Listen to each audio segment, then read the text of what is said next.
Благослови. Знаете ли, тази неделя съм много радостен. На първо място имаме гости между нас. Добре дошли, пастир Пончо, Панайот Будинов и групата. Бог да ви благослови. Алелуя. И аз тази сутрин ще имам привилегията да слушам, не да говоря. Пастир Панайот Будинов ще сподели Словото. Знаете ли, че и ние пастирите имаме нужда да слушаме много често. Много често. Между другото, тази седмица слушах една много хубава проповед. И знаете ли на кой беше? На брат Панайот. Брат Панайот много хубава проповед на Томена неделя. Как беше за да слушаме, нали? Много хубаво. Много ми хареса. Много ми хареса. И ние трябва да зареждаме от някъде. И Господ да ни благослови. Заповядай, брат Пончо. Алелуя. Добре дошъл.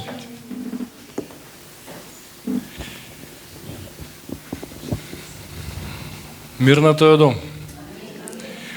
Благодаря на Господа, че че можем да сме тук, да сме заедно. Аз съм идвал преди, може би, 15 години с брат Георги Арнаудов. Беше тогава още жив. Доста години минаха от тогава. Той е вече в Божията слава. Но пък нося поздрави от нашия пастор, брат Янчо. Поздрави от моята тъща, понеже тя е учила в Кърджали. Майя, може да я познават някой от вас. И също така искам да благодаря на Бога, че Господ ни е дал привилегията да сме част от Неговото семейство и да служим на Неговата нива. Но, да ви кажа честно, сам е много трудно. И благодаря на Бога, че Господ изпрати една чудесна група. Една част от нея е тук, с която служим по селата в Ямболски район.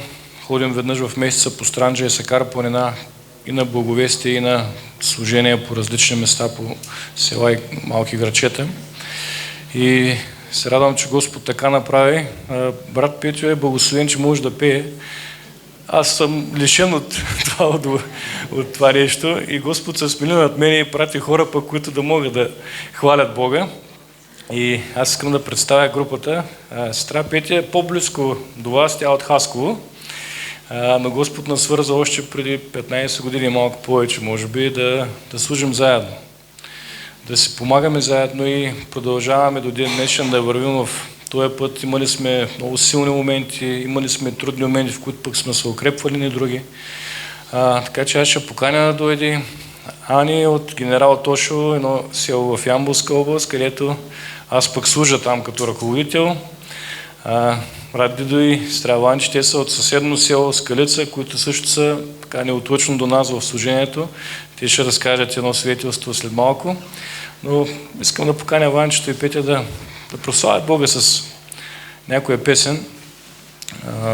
Мислихме си дали да са някои песни, които познавате, или пък нещо, което да е така, да не сте го чули, пък да бъде за благословение. И вярвам, че Господ има да наблагослови чрез тях.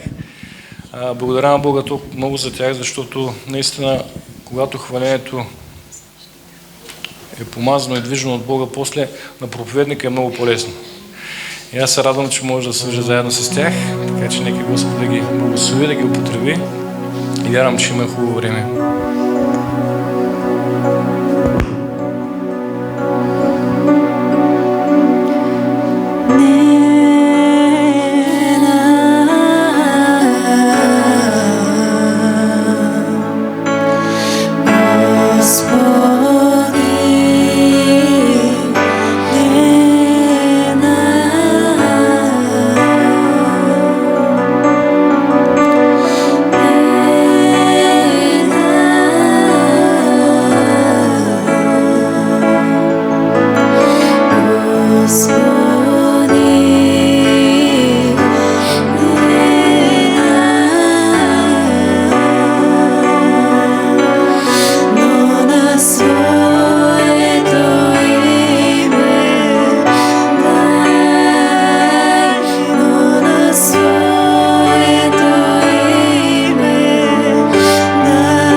всеки ден към мен,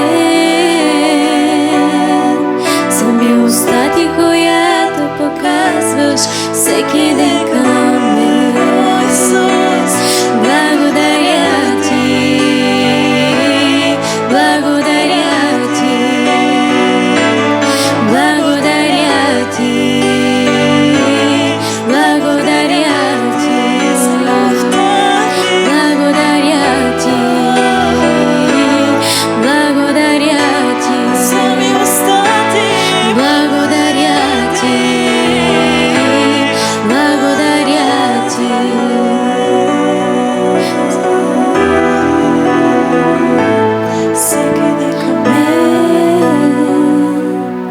За милостта ти, която показваш всеки ден към мен, за любовта ти, която показваш всеки ден към мен, за милостта ти, която показваш всеки ден към мен.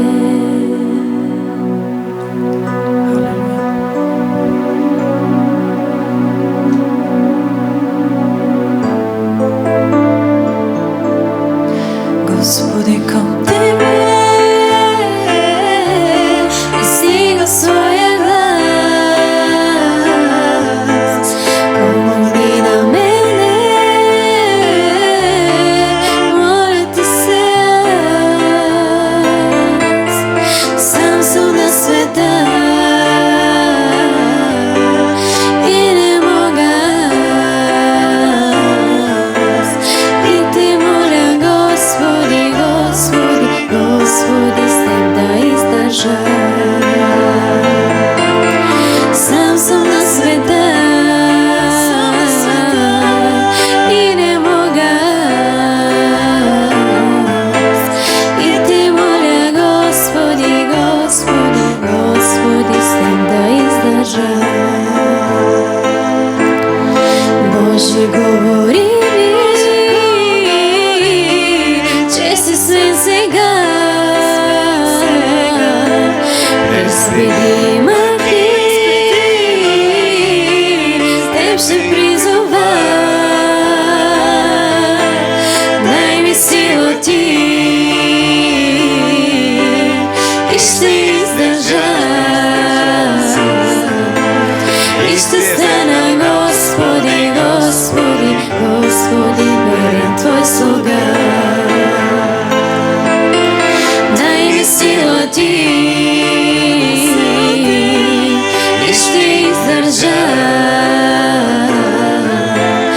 И ще стана, Господи, Господи, Господи, верен Твой слуга. Твоята свята кръв Ти проля за мен, грешния човек да бъда спасен. И сега с Теб, святи души мой, хваля Тебе, Господи, Господи, Господи, аз ще съм спасен. И сега с Теб, святи души мой, хваля Тебе, Господи, Господи, Господи, аз ще съм спасен. Аз ще съм спасен. Аз ще съм спасен.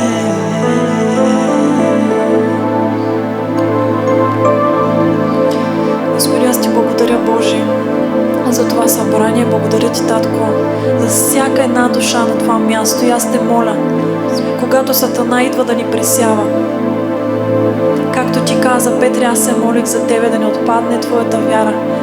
Ние знаем, че, Господи, Ти се молиш и за нас. И аз Те моля наистина нито една душа от тук да не се изгуби, Боже, да не отпадне. Но имената ни да са записани в книгата на живота и един ден, така както сега хвалим, да хвалим, Боже, лице в лице,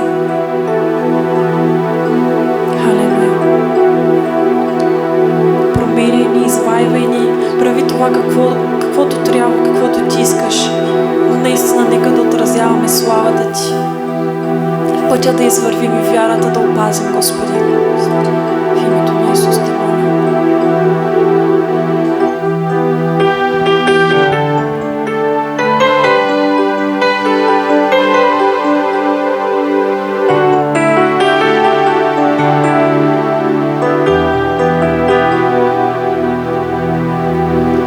Качвам се на планината,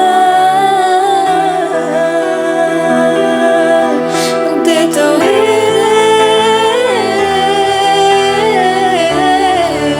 моята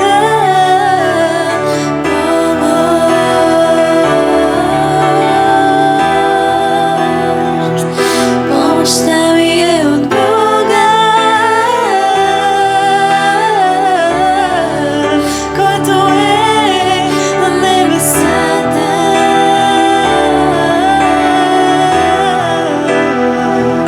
Помощта ми е от Бога,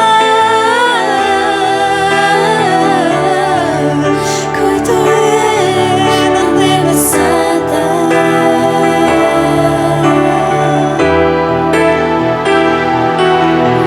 Влизам в облака, там сред твоята слава.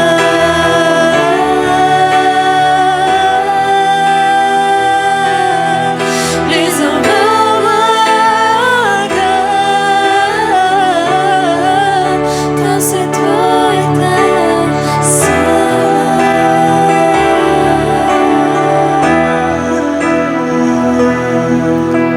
И виждам аз една капина, а от нея глас небесен, който мене призовава,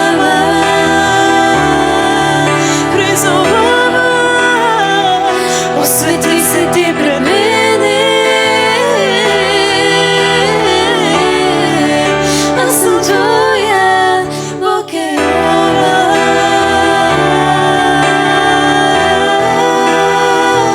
освети се ти пред мене.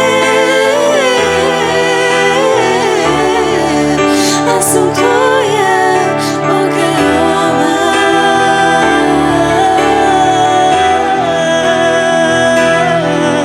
влизам в облака,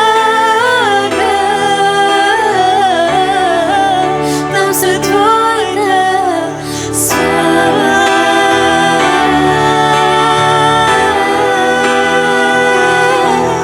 Влизам в облака,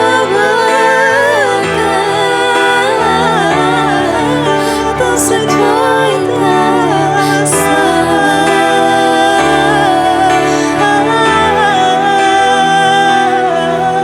Влизам в облака, там сред твоята слава.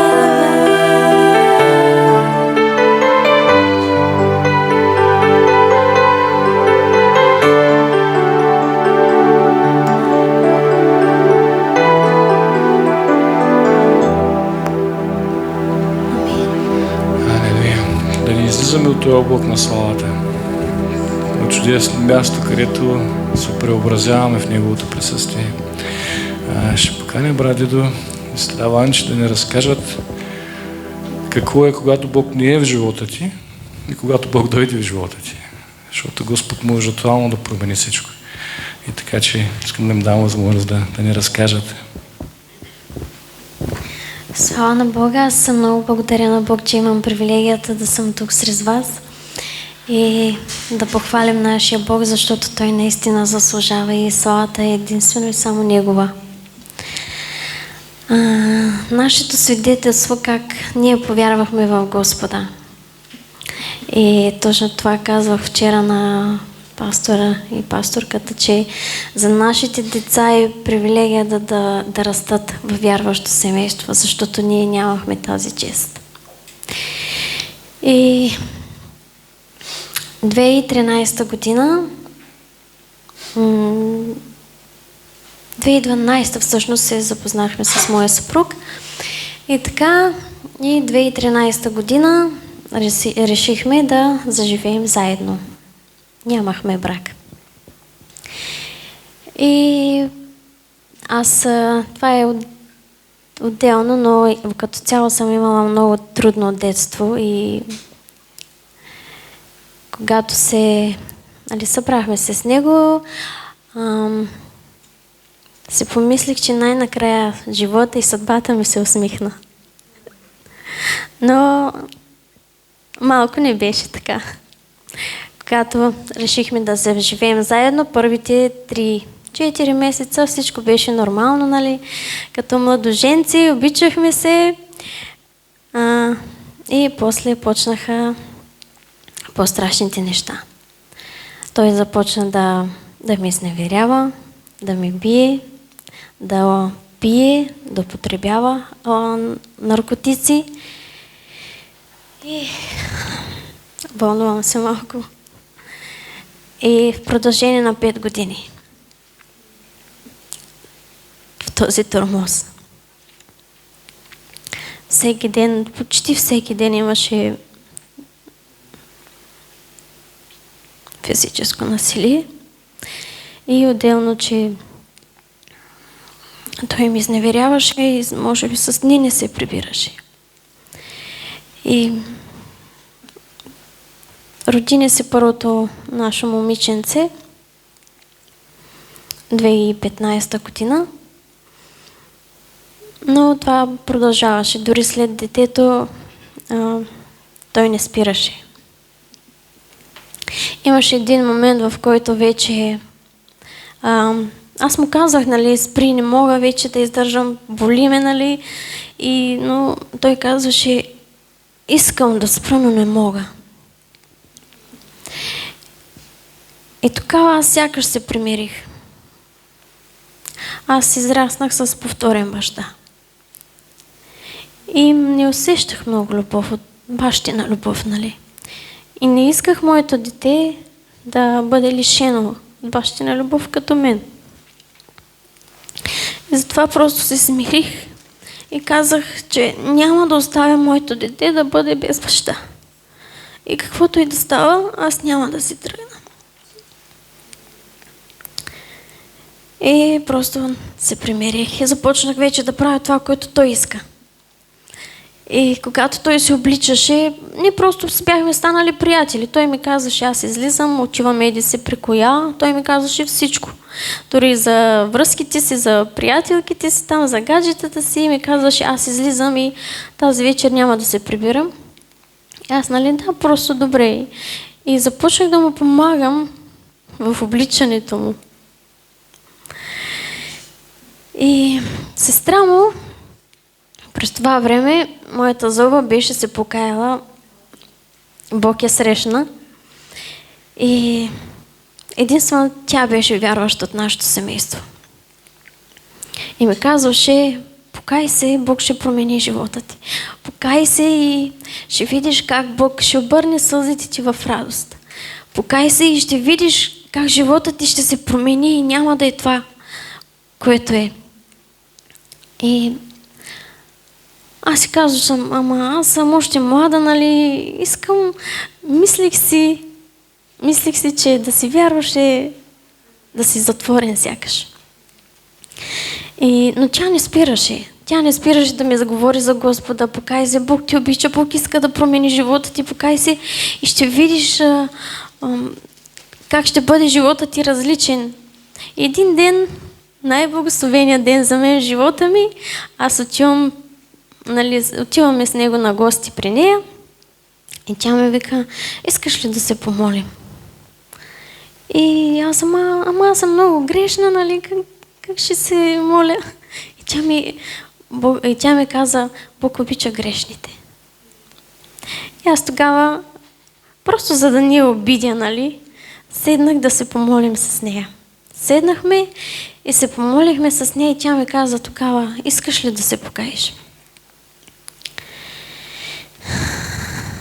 И аз тогава Да се призная честно, аз съм го казала и много пъти, сякаш не осъзнавах точно какво правя, но Бог толкова силно проработи в живота ми и до днес. Малко на сила, така, но да не я обидя, не викам, добре. И така тя ме води в молитва на покаяние и тогава усетих една свобода, една лекота, усетих една радост в мен. И просто бях щастлива, не знаех защо. И той се прибра с дете си и аз му казах, аз се покаих, прие Господа, ама така радостна, щастлива, прие Господа, аз се покаих. И той така ме погледна малко, как ще приемеш Господа, защо? Нали? И да, нали, но после, не го прие добре, но после се примири. И аз започнах да се моля за него. Със сестра му всеки ден, тя ми звънеше, аз се звънях, молихме се за него заедно, аз сама. И само след 3 месеца и той се покай. Прие Господа. И да. Слава. Халелуя. Слава на Бога. Искам и аз нещо да кажа. Когато тя прие Господ като личен спасител, може би тогава лекичко от страх влезе в мене, поради причината, че тя е в Бога, аз как ще направя тези неща? Сега, исках по някакъв начин да го спра това нещо преди да се покаете, но нещо не можеш. Каква е причината? Бях вързан. Не можех да го разсъждавам, може би не можех да го разбера това нещо. Моите деца, може би на вашите деца толкова на годините, аз тормозих и децата, бих ги, постоянно ги тормозих, моята съпруга, но не знам защо го правя. Взимах дроги много пиех, но когато тя направи крачката да се покаи, получих лекичко от страх. И братя и сестри в Господа, причината аз да приема Христос е тя. И така, защото когато аз заминавах за други държави, аз си ходих за други неща там, за моите си неща, тя се вкъщи в мизерията, в лишенията, и гладна, и без пари, и децата, и така. Аз винаги си имах всичко, но те винаги в немотия, в къщи. Така, когато тя прие Христос, аз тогава викам, пак ще замина за друга държава. Аз се познавам много добре, аз много пиех. Исках постоянно, пиех, взимах дроги, наркотици, такива неща. Но тогава, когато тя направи първата крачка, аз викам, май трябва да спра. Аз мислих, че този живот, който аз живеех, е най-добрият живот, защото аз имах всичко. Но моето семейство нямаше нищо. И така, спрях алкохола, върнах се и казах, ще приема и аз Бог, но трябва ми малко време. Ще го приема след Нова година. Мисля, че беше... 2 януари 2019. Не, когато ти го казах, септември ли беше? Не, ти кога прие? Ноември, декември май беше. Да, няма значение. След 3 месеца, януари на 2, с много така нетърпение чаках да стане 2. Да мине новата година. Казах си дата, просто не знам защо. И отидих в Казанлък, там приех Бог. Много чаках. Викам, кога ще дойде сутринта. Чаках да стане вечер, да приема Бог. Приех го същия ден, не знам колко е правилно, ние не разбирахме, същия ден водно кръщене имаше и по пътя вечерта, като се прибирах, бях аз пред там, зетя ми караше, пък тя отзад с сестра ми и изведнъж нещо слезе върху мен. И обръщам се да кажа нещо на моята жена, нали, например, Иванки, не мога. Говоря нещо различно. Викам, защо опитвам се, не мога. Опитвам се, говоря различно. Викам, дали дето съм много грешен, оставам, нямам сега. Аз, защото не го разбирам. Но слава на Бога, това беше Святия Дух. Моята сестра, нали, знаеше нещата как са. Вика, не те, това е небесните думи, не се страхувай. Викам така, ама аз защо не мога да говоря? Говоря нещо, което не знам, и след това усетих, че беше Святия Дух. И така, и оттам Бог промени живота ни. Как, когато погледнах, видях моето семейство истински, че не това е живота. Животът е с Христос. Моята съпруга каза, че всеки си мисли, ама ние сме много млади, още е рано. Не. Сега е благоприятното време да служим на Христос, защото ще е късно. Сега трябва да си оправим отношенията с Христос. След това ще е късно. С Христос и с хората също. Бъдете благословени, много се радваме, че можем да послужим заедно. И така, бъдете благословени.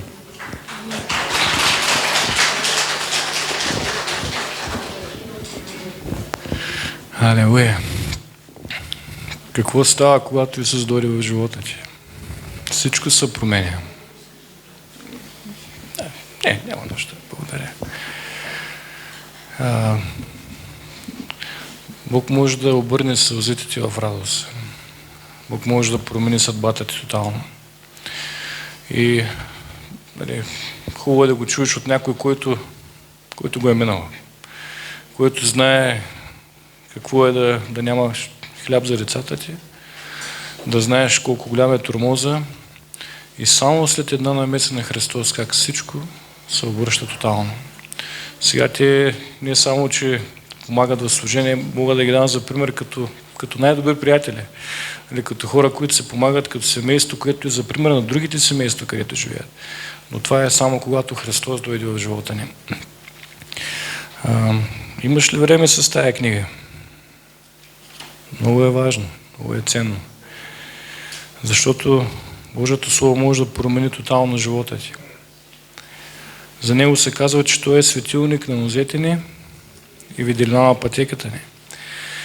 Понеже света, в който живеем, е твърде тъмен и мрачен и може да се спънем някъде, може да се изгубим, може да объркаме посоката, но неговото Слово осветлява пътя ни. Казва се, че Бог изпраща Словото си и то не изцерява. Аз преживях този стих преди, може би 20 години, учих във Варна. Висше образование тогава карах там и ходех на църква в четвъртък, след обяд вечер, понеже тогава имах свободно време, нали? Събота и неделя се прибирах към Ямбол и понеже години спортувах преди да съм във Варна, беше ми останала една травма в коляното. Когато клякаме по-малка болката, обаче когато ставам, беше доста сериозна. Ходех по лекари, по скенери, нямаше изход, нямаше някаква диагноза, някакво лечение, болката се стоеше там. Един четвъртък, който съм се дошъл на служба, стоя си на един от последните редове, пея се с хвалението, свършва хвалението, излиза пастора отпред на амвона и първите думи, които казва в молитвата си е: Бог изпраща Словото си и то те изцерява. И нещо мина през крака ми. Викам, тук става нещо. Прибирам се вкъщи, клякам, ставам, до ден днешен болка няма. Без някой да са, той не знае проблема, ми не знае нищо, но Бог изпраща Словото си и то те изцерява. Така че Неговото Слово може да те изцери. Казва се, че Бог го изпраща и то няма да се върне празно. Както дъжда и снега напояват и произвежда земята, понеже е изпратено от небето, така и Словото Божие ще дойде да произведе, да работи нещо в твоето и моето сърце. Така че има и време с тая книга. Казва се, че Божият Слово е меч остър от двете страни, който пронизва до разделяне духа от душата и мозъка от ставите и издирва всяко човешко намерение. Има нужда Божието Слово да пронижи сърцата ни, понеже понякога душата не е в синхрон с духа. Знаете, че сме съставени от дух, душа и тяло. Понякога душата ни, емоциите ни, желанията ни малко се разминават с това, което духа иска. Някой от вас говорил ли си на душата? един в псалмите го правиш. Спомняте ли си? Защо си отпаднала, душа моя, що се смущаваш дълбоко в мене, защото знаеше, че душата му не е в състоянието, в което трябва да бъде. А духа казваше, надявай се на Господа, аз още ще го хваля. И така и Божието Слово има тази цел да пронижи до разделяне духа от душата, т.е. да издърпа това, което душата ти не се справя с него и да го прилепи към това, което Господ има направи. Каза се също, че, както и пасторът цитира, не само с хляб ще живее човек, но и със всяко слово, и аз обичам да казвам, думата излиза е в сегашно време. Тоест, в момента имаш нужда от слово. Днес имаш нужда от ново слово. Вчера може да е имало, да е било чудесно, слава на Бога. Днес имаш нужда от ново. И затова имаме нужда от време с тая книга. Казва се, че Божието Слово е като чук, който струшава скалата. И в тази връзка искам да ви разкажа едно свидетелство, как едно каменно сърце беше разпукано в едно от селата, в които отиваме. С тая група и още няколко човека обикаляме по Странджа планина и някъде благовестваме на невярващи хора, някъде има групи, където служим по малките села. И в едно такова село започнахме да посещаваме едно семейство, само те бяха вярващи в него район, там поне тях познавахме. И започнахме да ги посещаваме. Първото ни посещение беше доста неприятна ситуация, беше починал възрастният човек в семейство, те тъжаха, но бяхме до тях, плакахме с тях, молихме се заедно с тях. Оттам насетне започнахме да ги посещаваме постоянно, когато отиваме, месеца един път. И те решиха да направят една сграда, в която да се провеждаме служенията в техния двор. И направиха една сградичка, може би за около 30 на човека. И отивайки там, те започват да канят хора, когато ние отиваме, започват да канят хора от селото, от други познати, от Средец, понеже беше по-близко там, като по-голям град. И лека по лека започнаха да идват по няколко човека. Може би 7-8 в началото. И в един момент идва една жена от селото, когато нейните роднини пък са от Средец, и стои в дъното на залечката и по време на хваление, на молитва, тя е с някакви болки в гърба. Поканихме напред да се молим за нея и Господ я изцелява на момента. Оттам на другия месец, на другата служба, тя води нейна дъщеря с внучи и още някой мисля, че беше с тях. И детенцето стои на около 2 години, което влиза. Дъщеря е една толкова слаба жена, толкова изнемощява сякаш. Тя седна по-навътре, млада жена. Аз бях отпреди седнал на табуретка или стол, че ли беше. Сестра Петя водеше хвалението до мене близко. Имаме една колона, тон колона, която се носим с нас, като ходим да служим някъде. И хвалението върви, доста така силна музика. И в един момент детенцето дойде при мене, позаигра се така с мене. Баба му седна до мене, то легна в ръцете на баба си и заспа. И не знаем каква е историята на това дете. Музиката си върви, хвалението, нали, още продължаваме. И детето спи през цялото време, на служба, по пътя за вкъщи се спи и чак в тях се събуждат. Когато те се тръгват, те не разказват историята на това семейство, на това дете, а той се ражда с аутизъм и хиперактивност. И нормалният му сън на денонощие е 2-3 часа. Това е нормален сън. Майката е имала случай, в който 12 часа не е могла да го преспи. Може да се представите. 12 часа се опитва да го преспи това дете. И от този момент нататък, всяка вечер в 9 си ляга, сутринта се събужда и следобеда почва да спи нормално. Нито сме се молили за него, нищо не сме. Ние не знаехме въобще какво се случва. То просто дойде в събранието ни с майка си. И Господ направи така, че детето да се спи напълно спокойно. Понеже той е, който изцелява, ние с нашата сила никой не може да изцелим. От тази случка на следващата служба идва дяволото. На жената, първата, която Господ изцели. Видимо влиза в залата, видимо не иска да има много общо с нас, не иска да комуникира, нали, колкото може по-навътре сяда, да види какво ще става. Нали. Интересното е, че той не им е давал да идва, дори е говорил лошо също, кълнял се, че няма да стъпи на наша служба, обаче Господ знае как да стигне до сърцето му. По време на хваление Господ ме показва, че има някой с болка от кръста към крака надолу. Познаете кое е. Дяволото, което е там. На събранието и Призовавам да излезе някой, никой не излиза. Пак призовавам, никой не излиза. В един момент те вече знаят за проблема, но почват, айде, стани, за тебе нали става въпрос. И той вече, видимо, че всички погледи са върху него, може би от неудобство тръгва да излиза. Единият му крак е така, не може да го свива. Върви с... И бавно, лека по лека идва към мене. Започваме да се молим и по време на молитва започва да свива този крак. Сълзите му текнаха, излезе вънка от сградата, просто да си преживее това, което Господ прави в него. Тогава започнаха те да ни казват, знаете ли, кълнеше се, че няма да дойде. Обаче, когато Господ е като чук, който струшава скалата, да удари каменното сърце и да го доведе до познание на истината. На следващия път, когато отиваме, кара жена си, хайде, дойдоха вярващите, давай. А пък преди това беше съвсем различна ситуацията. Така че Словото на Бога има голяма сила. Може да променя съдби и животи. И то може да изработи нещо и в нашите сърца. Искам да прочита от Йоанна 21 глава. Почти до края ще стигнем, но на няколко етапа. Последната глава на Евангелието от Йоанна, 21 глава, от първия стих надолу. След това Исус пак се яви на учениците си на Тивериадското езеро и ето как им се яви. Там бяха заедно Симон Петър, Тома наречен Близнак, Натанаил от Кана Галилейска, Заведеевите синове и други двама от учениците му. Симон Петър им казва, отивам да ловя риба. Казват му, ще дойдем и ние с тебе. Излязоха и се качиха на ладята.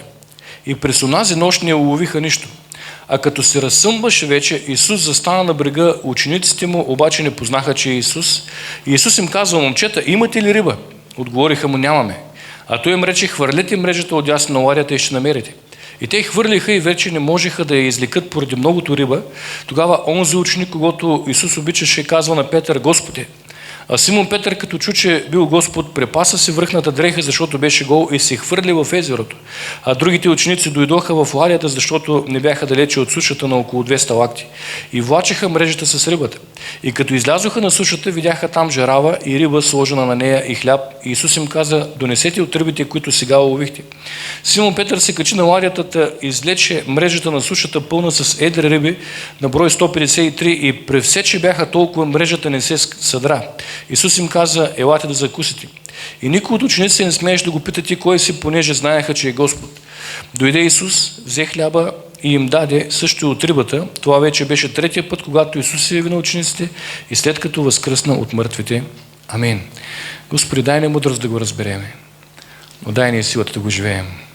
И ти като автор на тая книга най-добре можеш да разкриеш смисъл, думите и значението на тия думи, на този текст, татко, и те моля, нека да попадне на добра земя и да дава добър плод за Твоя слава в името на Исус, татко. Амин. Исус се явява трети път след възкресението. И в тая връзка искам да ви кажа, Господ е готов да потвърждава неща, за да може да се убедим в това, което Той прави в живота ти. Особено когато трябва да вземеш важни решения, поискай потвърждение. Той е готов да се яви още един път, да ти покаже още един път, да ти говори още веднъж, за да се убедим в това, което Той върши, това, което Той прави. Явява им се като решават да отидат да ловят риба учениците. Много интересно. Симон Петър решава да се връща да лови риба. Другите, ние ще дойдем с тебе. И няколко имена изборени.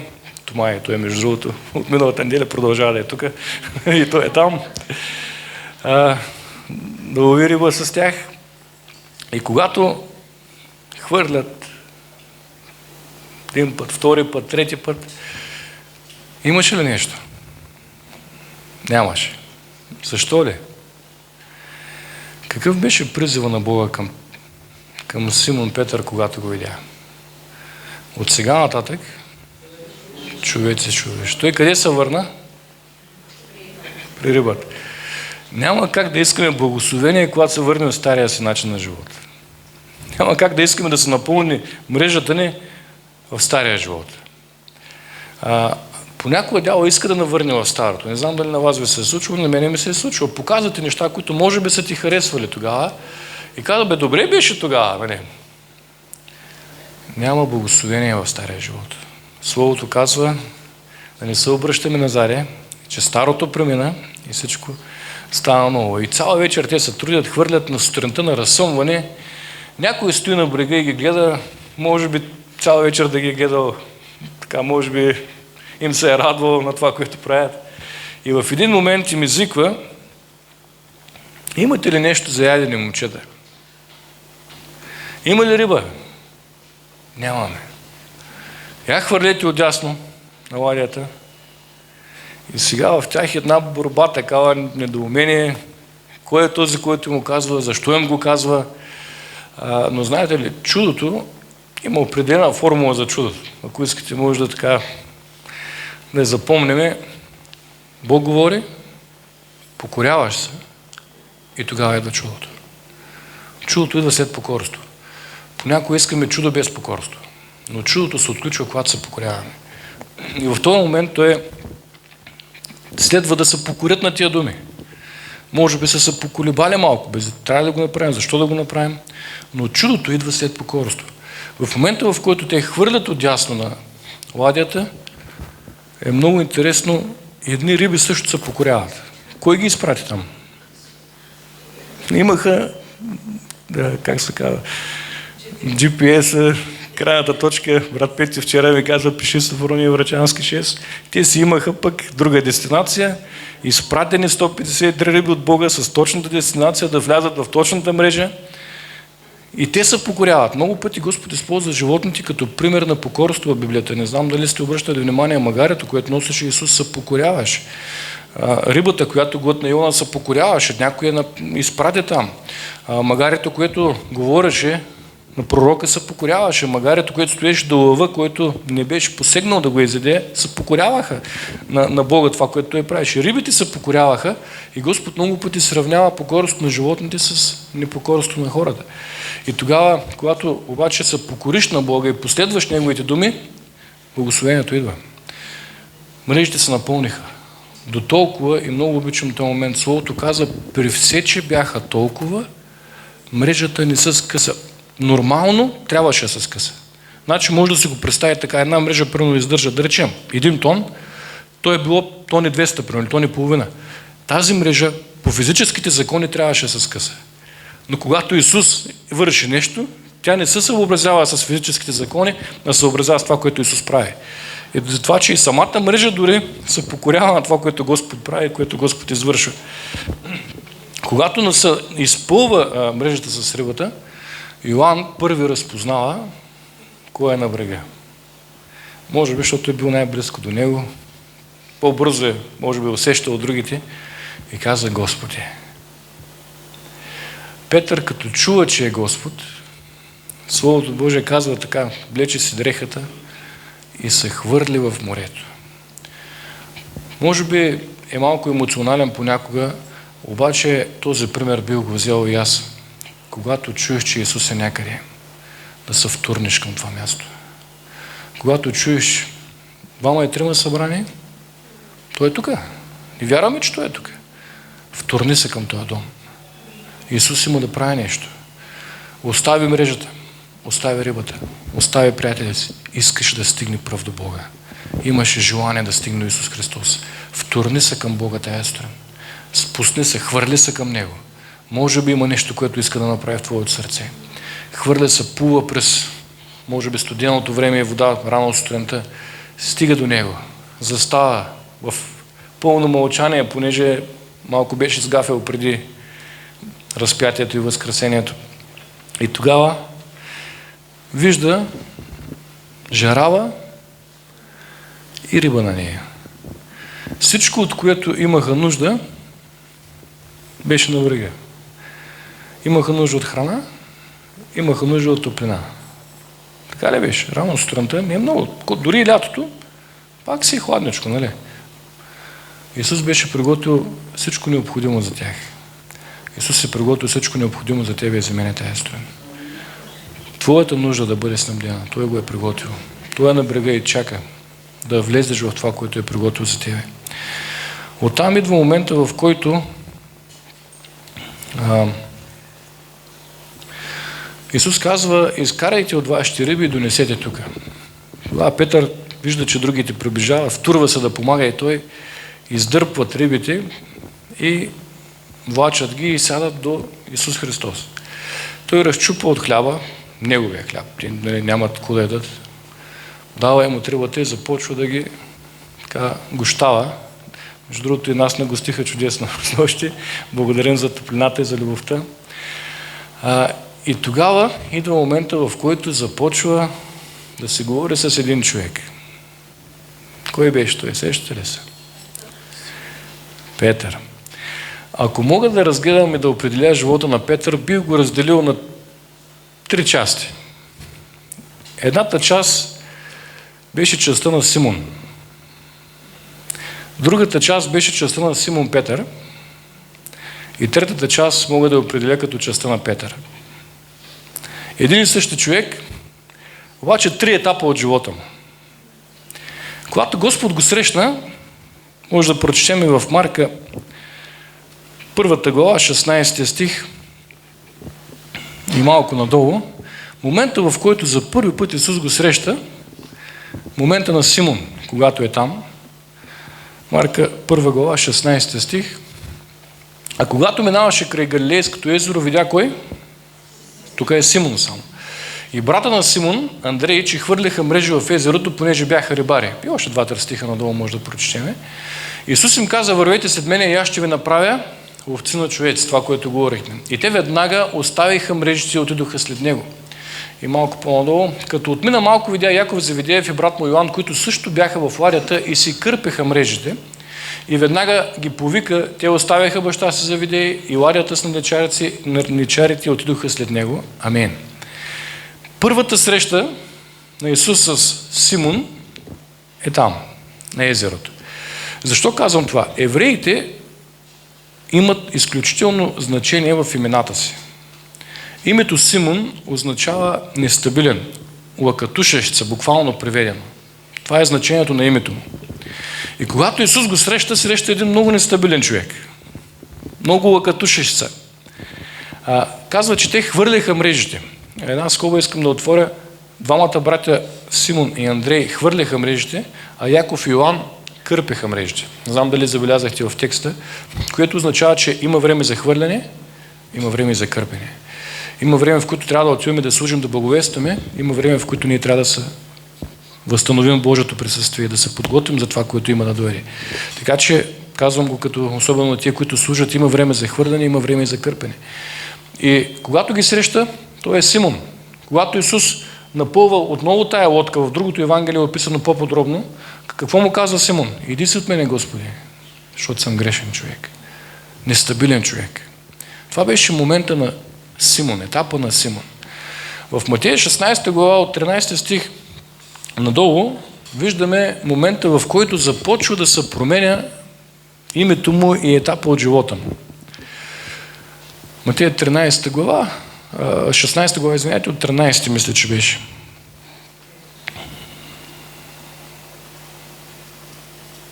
Да, от 13 до... Исус като дойде в околностите на Цезария Филипова, попита учениците си според както казват хората, кой е човешкият син. Те в отговор, те отвърнаха. Едни казват, че е Йоан Кръстител, други пък Илия, а други Еремия или един от пророците. Попита ги, а вие какво казвате за мене? Кой съм аз? Вижте как е писано. Симон Петър отговори, ти си Христос, син на живия Бог. Исус му каза, блажен си, Симоне, сино Йонов, защото плът и кръв не са ти открили това, но моят Отец, който е на небесата. И следващия стих, пък аз ти казвам, че ти си Петър и на тая скала ще се градя моята църква и портите на ада няма да я наделеят. В този момент Господ започва да променя името му. И между другото, много пъти имената им са свързани с съдбата, която имат. До момента, в който Исус не беше дошъл в живота му, той си беше много нестабилен. Дори след като Исус дойде, отново не беше първите няколко години, може би, не беше толкова стабилен. Тук Господ му казва, ти си Петър, това е канара скала и на тази скала той му пророкува и му казва, че той ще бъде водача на църквата, на тая скала ще се градя моята църква. И порти на ада няма да я наделеят. Оттам Няколко стиха след това, може да не ги четем, ще ги разкажем, Исус започва да им говори, че трябва да отиде в Ерусалим, да пострада, да бъде бит, да бъде предаден на разпятие.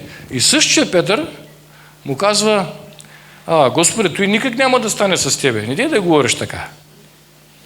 Какво му каза Исус? Обърна се, каза: махни се, Сатана зад мене, защото не мислиш за Божите неща, а за човешките. Уше Петър, обаче май още е Симон Петър. Насърчен, готов, обаче Симон се показва от време на време. Спомняте ли си, когато Исус вървеше по водата? Рано сутринта, четвъртата стража. Ако някой иска да ходи по вода, в четвъртата стража. Тогава е модела, тогава е часовото време. Това е момент на молитва. Нали? В евреите е имало час на молитвата през деня и нощни стража през нощта. При римско време са 4, преди това са били 3. И в четвъртата стража, рано сутринта, тогава Господ върви по водата в Галилейското езеро. И интересното е, че в Галилейското езеро има поверие, че ако видиш призрак през нощта, идва да отнеме душата ти в ада. И когато те виждат Исус да идва, но не го разпознават, още почват да пищят, понеже това поверие се е носил в тия области там. И когато в този страх, нали, те извикват, Господ им казва: не бойте се, аз съм, вървейки по водата към тях. И нашия човек Симон Петър тогава казва: Господи, ако си ти, кажи ми да дойда по водата. Ела, ходиш ли по вода? Ходиш. Няколко крачки ходиш. Петър, насърчен, силен, до момента, в който не се появи проблем. Вълните, бурята се появиха и Симон се обади. Нали?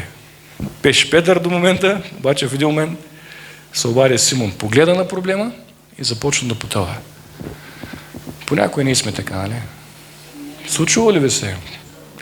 Насърчени сме от проповедта сутринта в неделя. Излизаме, обаждат се някаква неприятна новина и вярата ни почва да...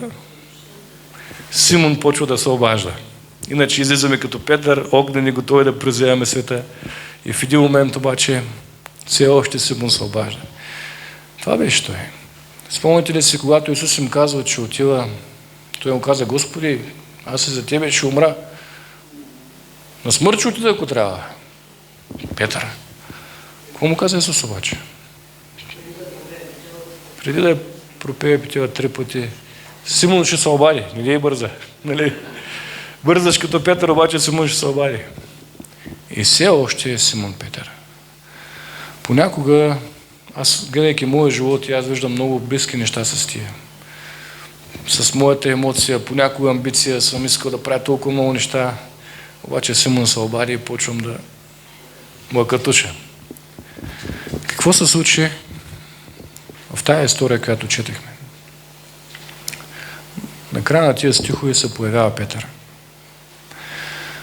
Обаче искаме се, може и в къщи да го забележите, главата, 21 глава, започва с думите към Петър: Симон Петър.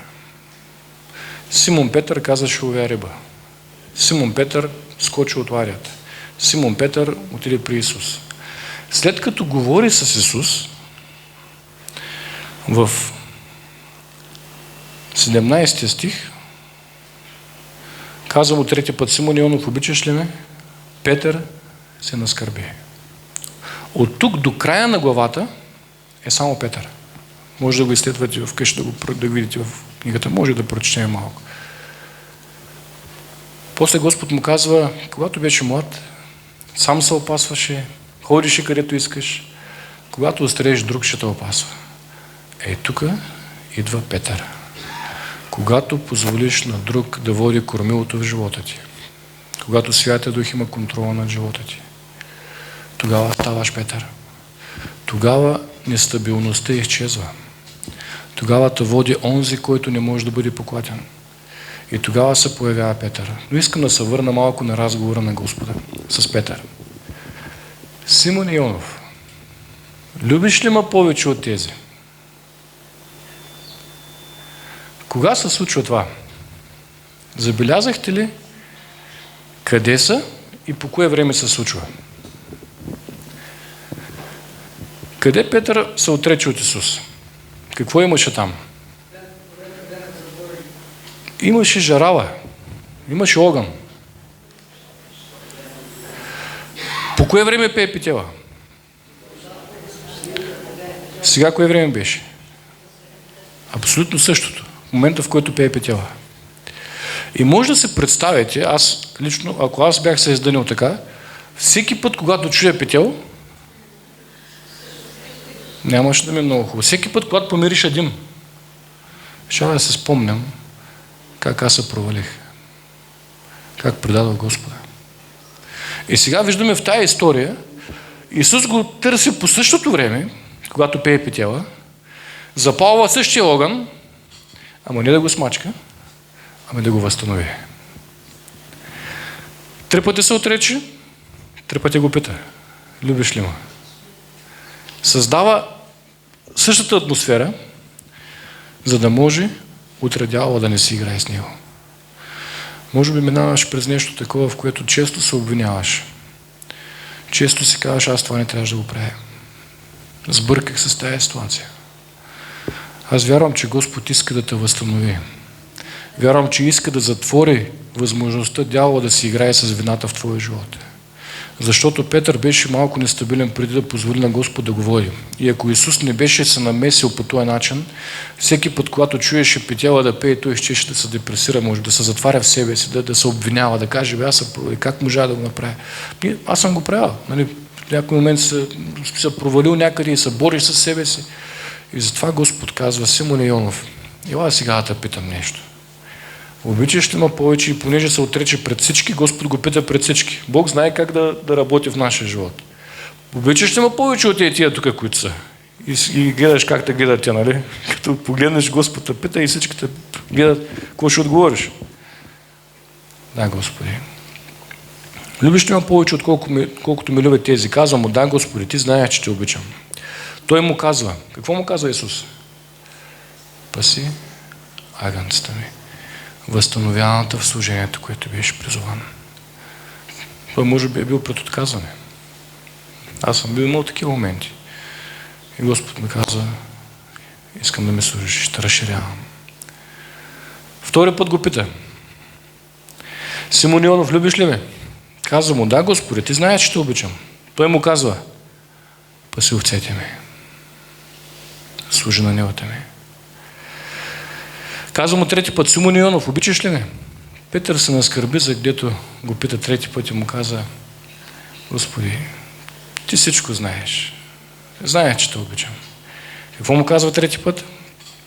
Паси овцете ми. Отново възстановяване. Отново насърчение за служение. Отново посока, в която да вървиш. И вярвам, че Господ много пъти надовежда до моменти, в които може да сме се провалили с цел да не издигне отново. С цел да затвори вратите на дявола да си играе с нашия живот. С цел да ни помогне да излезем повече от победители от тази ситуация. Аз вярвам нещо, знаете ли, понякога смесваме изобличението с обвинението. Вярвам, че Господ не ни кара да се чувстваме виновни. Изобличавана. За грях не изобличава, задължително и трябва да го прави. Когато сбъркаме, трябва да го прави. Но не и след това да носим вината от това нещо.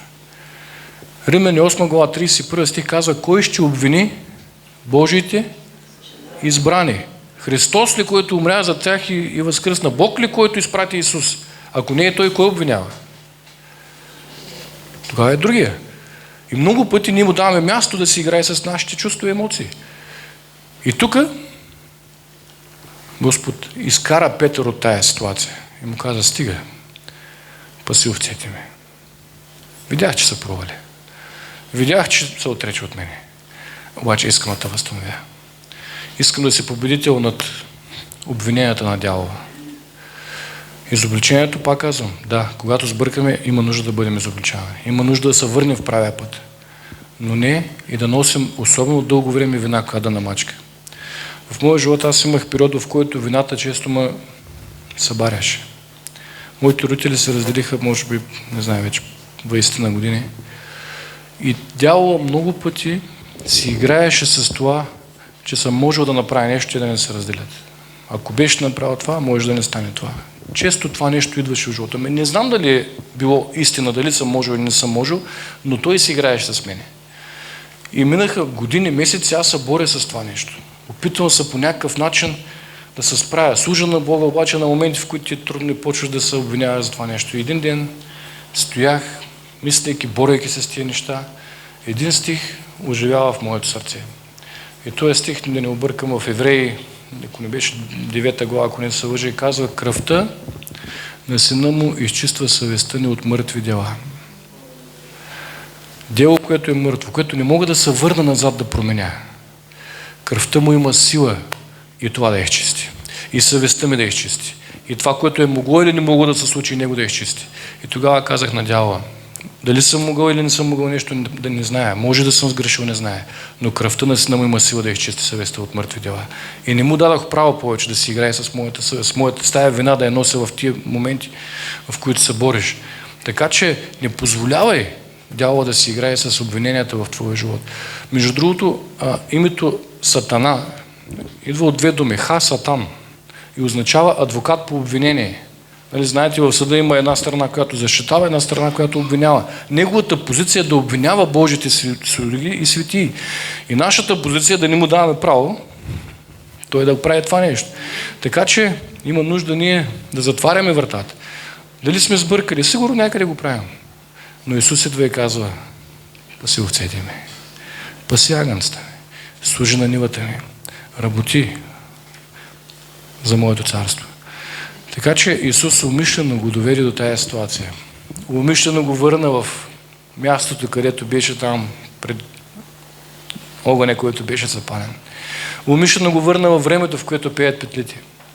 Умишлено го пита 3 пъти: защо любиш ли ме? За да може отново да затвори тая врата и да му даде новата посока. Може би тая сутрин минаваш през нещо, има нужда да получиш от Бога. Вярвам, че Господ е готов да възстанови тебе и твоя живот, твоето служение, това, което имаш да правиш за Бога. Защото Той иска всеки един от нас да му служим. И знаете ли, аз вярвам нещо: ако ние сме на тая земя и дишаме и се движим и съществуваме, защото Бог има мисия с нас. Ако Бог искаше да те вземе само да бъдеш при Него, в момента, в който се покаеш, ще да се горе. Ако Той те държи тук обаче, понеже има да върши дело чрез тебе и чрез мене, няма значение на колко си години, няма значение какъв пол си, какъв етнос си, колко си богат или беден, Бог има мисия и план чрез тебе. Има дарби, които ти приготви, има служение, което е за тебе, и аз вярвам, че Той иска да го отключи, да го изпълниш в живота си, и затова ти дава силите на тая земя. Така че в този момент не знам през какво преминаваш, не знам какъв е призива и служението ти, искам да ти кажа: служи му с цялото сърце. Той е готов да затваря вратите на дяла, да отваря врати на благословение, е готов да те праща на нови места, да извършва нови дела чрез тебе, да излива ново помазание чрез тебе и да върши нови велики дела за слава на името си. Така че днескашния ден, може би да стоиш в ниското място, в дупката, в вината, има нови неща за тебе, има бъдеще и надежда, каза Словото Божие за моите люди. И вярвам, че има бъдеще и надежда за всеки един от нас в това събрание. Вярвам, че Господ иска да минава през тебе, да използва мощно за слава на името си. Вярвам, че иска да отключва чудеса чрез тебе в живота ти. Вярвам, че иска да виждаш как Неговата слава изпълва и съпътства това, което правиш за Неговото царство и за Неговата мисия.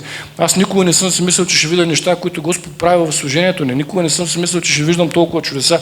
Да, имал съм желанието, но не съм достигал до тях. Виждали сме как от инвалидна количка Господ дигна човек. Виждали сме неща, които Той ги прави. Ние не можем да ги направим с нашата сила.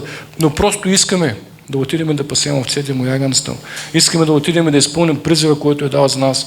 А вярвам, че за всеки един има нещо специално от небето. Има нещо, което Той иска да отключи.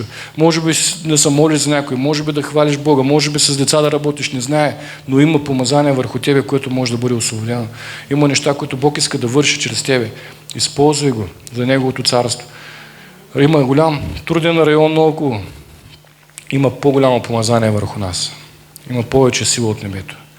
Колкото и да са големи крепостите, Иерихонските стени бяха големи, обаче паднаха. Защото Той воюва за нас. Защото Той работи за нас. Пепи, можеш ли малко да ми помогнеш?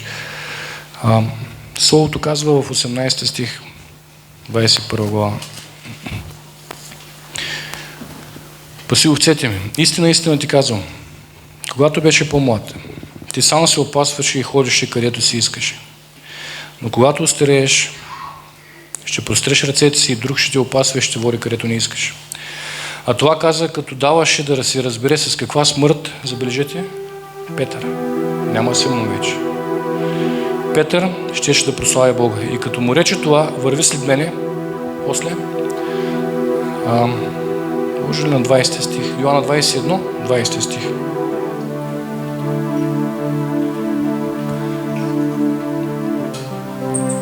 Върви след мене, казва 19 стих и 20. Кой е там? Петър. Няма Симон вече. Първите стихове беше Симон Петър. Може да го разгледате вкъщи. Петър, като се обърна и видя, че идва някой след него. Беше Йоан. Той пита стоя какво ще стане. Господ му каза, това е моя грижа. 21 пак казва Петър. Като го видя, Петър каза на Исус: а Господи, с този какво? Оттам насетне идва Петдесятница. Кой се изправи да говори на всички тия люди там? Петър. Братя, тия не са пияни, както вие мислите. Понеже едва третия час. Третия час е 9 сутринта. Но това е пророчество, изговорено чрез пророк Йоел, че Господ ще излие духа си на всяка твар. И тук като Петър говори, хиляди човека решават, оженени в сърцата си, какво да сторим, за да се спасим. Покайте се и ще приемете този дар, Святия Дух. Петър, същия Петър, който се отречеше, който се отказваше, който се колебаеше, който се чудеше какво да прави, който не знаеш как да продължи. Паси овцете ми. Същия Петър водеше няколко хиляди човека в покаяние. Водеше църква, която нарастваше всеки ден с хиляди хора. Обикаляше и се казваше, че някъде се надяваха от сянката му да се изцеляват хора. Същия Петър, който влиза в храма в 9-тия час, един човек на повече от 40 години и му казва: злато и сребро нямам, това, което имам, това ти давам. В името на Исуса стани и ходи. Той е Петър. Вярвам, че Господ иска да го изгради в твоя и в моя живот. Позволи му Той да те води. Позволи му Той да те опазва. Позволи му да управлява живота ти. Управляването от Божия дух, те са Божии синове. Думата син не значи само мъжете. Значи, че е наследник. Значи, че ти наследяваш това, което баща ти има. И искам да завърша с момента, в който изкарват Исус пред Пилат и почват да викат: разпни го. И той казва: понеже има обичай да пускам някой на празника, искам да ви изкарам няколко и да се изберете. И изкарва Варава и Исус. Кого да ви пусна? Понеже знаеше, казва, че от завист го продават. Обаче те подбудиха народа да каже: Варава пусни, а този разпни. Знаете ли какво означава името Варава? От две думи се състои. Вар и Ава. Ава означава тати, татко. Син на тати. Това означава Варава. И сега стоят истинския син на тати, Исус Христос, и стои Варава, който се нарича син на татко. Кой избраха да пуснат? Истинския син го предадоха да бъде разпънат, а пуснаха Варава. Знаете ли кой е Варава? Аз е ти. Прати сина си, за да му направи син на татко. Прати Исус там, за да бъдеш дъщеря на тати. Прати Него на кръста, за да може ние да сме синове и дъщери на живия Бог. Нас не освободи. Пуснете го. Пусни ги тях. Аз ще отида. Струва се да следваш такъв Бог. Струва се да служиш на такъв Бог. Да те наименува Варава, сина на моя тати. Ти си Негово дете вече, понеже аз ще платя цената за това нещо. Господи, благодарим Ти, че сме тук тая сутрин. Благодарим за Твоето Слово, което е дух и живот. Благодарим за Твоето присъствие в това събрание. Благодарим за това, което си направил, правиш и имаш да правиш.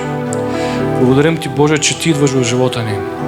Още докато сме Симон, докато сме нестабилни, лъкатушещи са, ходещи в греха, потънали в тинята на този свят. И Ти казваш: аз ще направя овец на човеци. Имам бъдеще за Тебе, имам мисия, имам нещо различно, имам нещо, което искам да правя с Тебе. и започваш да не изграждаш и обучаваш, да променеш съдбата и името, което носим, Боже. Докато не направиш живи камъни в Твоя дом, който съграждаш, Господи. И аз те моля да благословиш всеки един в това събрание, Боже. Да го използваш мощно за Твоето царство. Да разширяваш пределите на Твоя молитвен дом, Боже. Да докосваш, Господи, нови сърца, да изливаш мощно помазание в събранията, Боже. Да благословиш, Господи, моя брат, който се поставя целият му дом, Боже. Да благословиш цялата служба, цялата църква. Да бъде град поставен на хълм, Боже. Господи, да свети в този мрак, в който е наоколо, Боже. И да идват души на покаяние, на спасение, на новорождение, на възстановяване, на изцеление, Господи, на превдигане, на възкресение на това, което е замъртвяло в тях, Боже. И сухите кости да бъдат облечени в меса и в желе. Да дойде жизнено дихание от небето върху тях. Да бъде, Господи, армия издигната за Твоето царство, Боже. В Твоето име се молим, Господи. Ако някой минава през вина тая сутрин, Боже, ние не искаме от този момент нататък дявола да има право да се играе с нашите емоции. Господи, ние ги даваме на Тебе, защото кръвта на Сина Му има силата да измие съвестта ни от мъртви дела. Той заключва, измива, изтрива това, което дори да сме се провалили. Нашия Бог плати цената за това и днеска ние сме свободни от всяка вина, от всяко нещо, което, Боже, идва да не обвинява обвинителя. Затова, Господи, аз те моля, измъкни той, който стои в тая ситуация и го постави, Господи, стълб и подпора на истината, да служи с дух и истина пред Тебе. Благославяме ги, Боже. Благославяме нашите брати и сестри и да молим, изливай от духа си върху всеки, Боже. И както чете моя брат в началото, същия дух, който помаза Исус, помазва и нас, Господи. Помазанието потече от Гецимания. В оная преса за маслини, който беше сложен Той, това помазание потече върху нас. И същия дух тече върху нас да развързваме вързаните, да освобождаваме пленниците, да прогласяваме годината на благоволението Господне, да облечеме облекото на хваление. Господи, благослови всеки един на това място, Боже. Издигаме Те, хвалим Те и Те величаем. Аз те моля да подбуждаш за призив тая сутринта. Да подбуждаш сърца, които да искат да се посветят още повече на Тебе. Да решат да Ти служат. Да решат да помагат. Да решат да правят това, за което си ги извикал. Може би Господ тая сутрин иска да запали нещо ново в Тебе. Застани в Него, приеми го, поискай го. Реши в сърцето си да Му служиш. Както Данаил реши в сърцето си да не се осквернява от тия естия, но да служи на живия Бог. А когато вземеш правилното решение, Той ти дава да разбираш всички видения и сънища. Той ти дава да си в помазанието на небесния Бог, който другите богове не могат да разбират, да служат както Него. Превъзходният дух, който беше върху Него, да дойде върху Тебе, върху мене тая сто. Да издигна, Татко. Нека във времето на тая песен просто може би Бог има нещо да говори на сърцето ти. Поискай да го чуеш. Може би да привдигне нещо, може би да запали нещо отново. Може би да избърши някоя сълза, която стои пред Тебе. Мисля, че има човек, който Господ му е говорил преди доста време, че има нещо да прави с него. Обаче сякаш в течение на времето това нещо е замъждяло. Може би тая сутрин Господ иска да разпаля отново това, което е там. Позволи му Той да работи в този момент. Докато е тая песен, ако искаш в молитва, ако искаш просто така, ако искаш както се чувстваш просто, но позволи на Свята Дух да разпали това, което е вътре.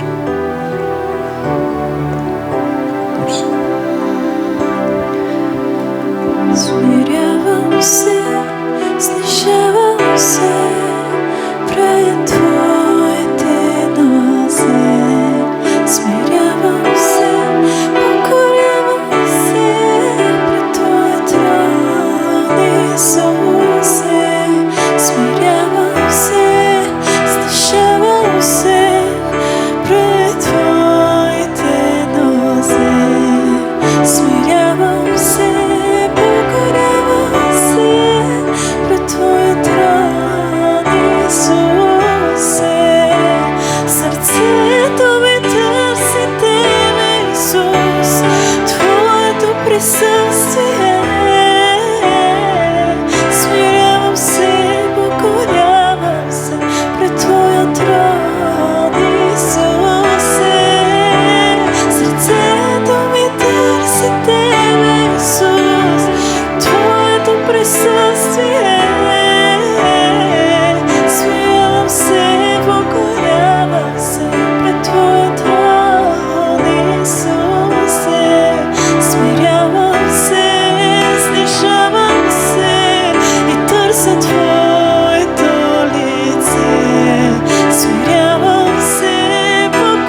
Господи, аз те моля и за всеки един, който има физически здравословен проблем на това място.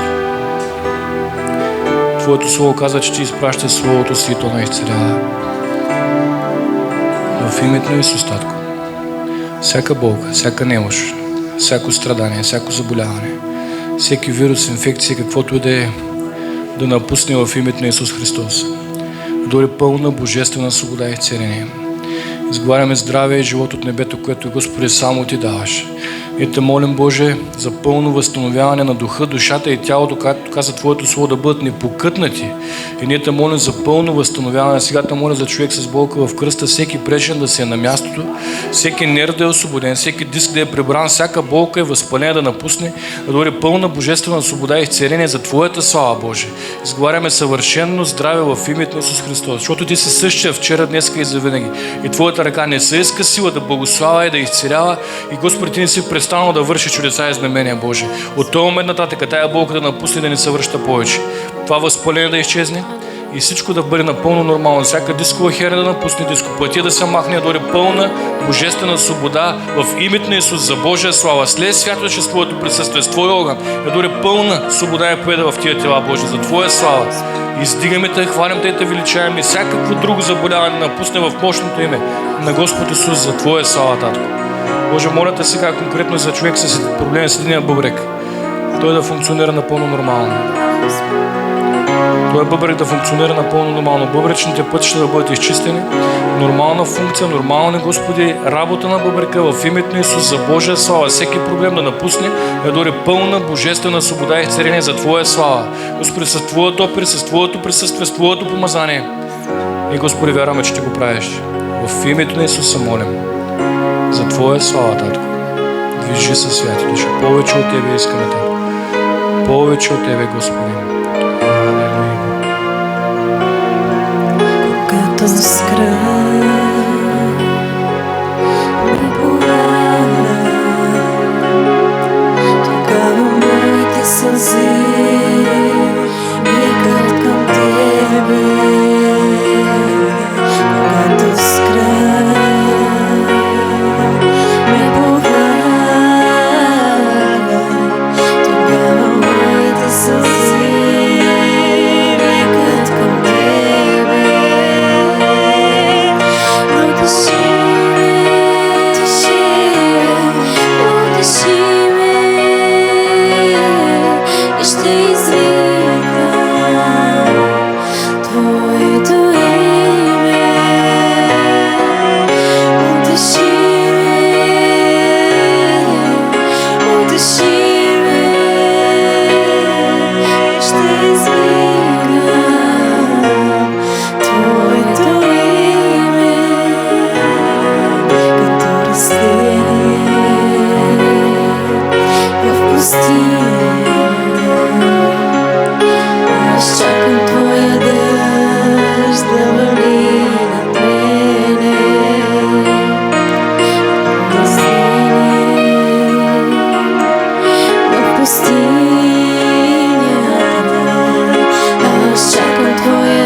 Твоето присъствие, Господи.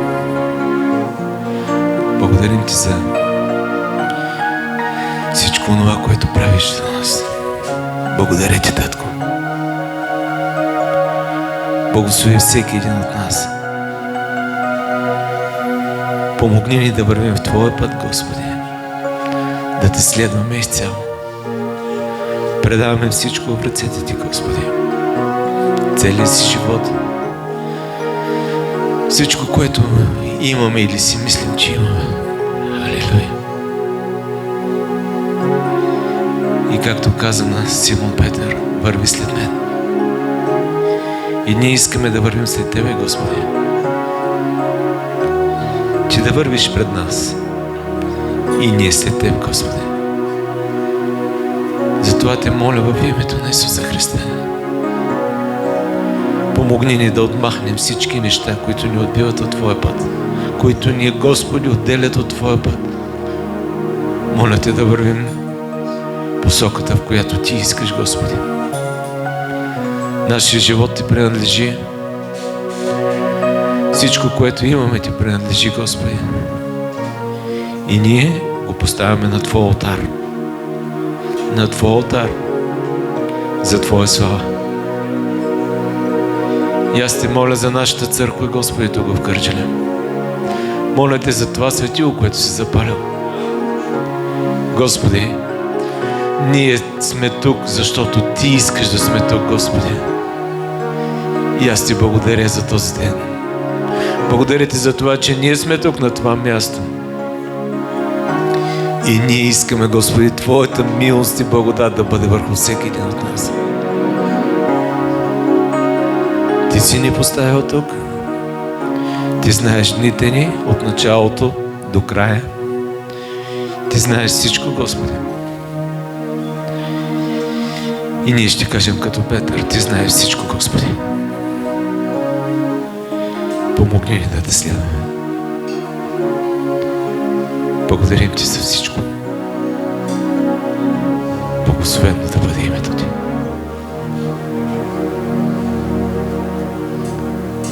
Алелуя.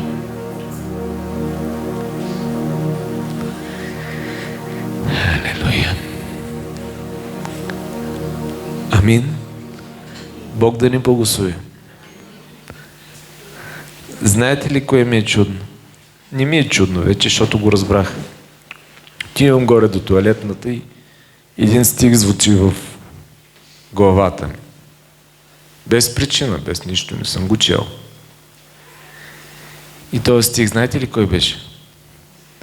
Върви след мене и аз ще те направя ловец на човеци. И сега разбрах защо е било в главата ми. Викам, нито съм го чел, нито съм го търсил. И този стих сега оживотворя в сърцето ми. Господа благослови, брат Пончо. Благодарим Ти, че ни послужи. С цяло сърце пак ги каним. Алелуя. Когато са свободни, да ни послужат. И може би, може и да направим и изцелителни събрания. Искате ли? Алелуя. Аз го имам отдавна в сърцето си и го обмислям. И да направим изцелителни събрания, както той вчера ми описа. Те в Ямбол имат изцелителни събрания. И може би ще ги направим няколко, както наредим. Господ да ни благослови. Благодаря. Бог да ви благослови. Бъдете благословени където и да отидете. Бъдете благословени в служението си, на мястото, което Господ ви е поставил. Бъдете верни, както всички ние, и Бог винаги ще бъде с нас. Амин. Амин. Ще имаме една последна молитва. Времето напредна. Ще ви помоля да се изправим прави. Боже, благодаря Ти специално за брат Пончо и групата. Благодаря Ти за всичко, което Ти вършиш чрез тях. Моля Те, дръж ги здраво в ръцете си, Господи. Моля Те, върви пред тях и те нека да вървят след Тебе в Твоите стъпки. Моля Те, Боже, да благословиш служението им, да благословиш местата, които посещават, църквите, които насърчават. Нека да бъдат инструменти в Твоята ръка и нека Твоята милост и благодат никога да не се оттегли от тях. Боже, благослови ги всеки един според нуждите, всеки според нуждата му. Моля Те да благословиш всеки един от тях. Разпусни ни с Твоя мир, помогни ни и тази седмица да бъдем сол и светлина, да бъдем свидетели за Тебе. Благодарим Ти, Господи, че ни подаряваш това време. Благодаря Ти за слънцето и за всичко, което ни даваш. Оставяме всичко в ръцете Ти. В името на Исуса Христа. Амин. Бъдете благословени и Бог да ви благослови.